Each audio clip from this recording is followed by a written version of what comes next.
kufill ile gap na kuondoa ile gap. Sasa nataka nikwambie gap lililopo kwa wewe ni tofauti na gap lililopo kwa wewe. Kwa hiyo Mungu anapoachia neno, anaweza kuachia neno moja, lakini ikienda huko linatibu hiki, ikienda huko linatibu hiki. Haleluya. Ndio kazi ya Roho Mtakatifu ndani ya mtu. Unaposema Mungu akae ndani yako, maana anaangalia gap lililopo ndani yako na anaangalia gap lililopo kwa mtu mwingine.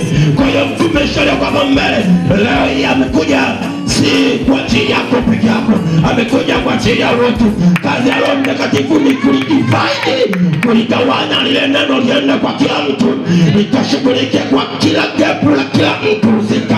Kwa hiyo tunaposema amina, lile neno limekamilisha kila kitu, limekamilisha ile kazi ambayo Mungu alitaka ifanyike kwa wakati huo. Haleluya, haleluya. Roho shaka bafika. Ndio maana anasema usilichukue neno la mtumishi yoyote kwa mtazamo mwepesi. Bwana asifiwe.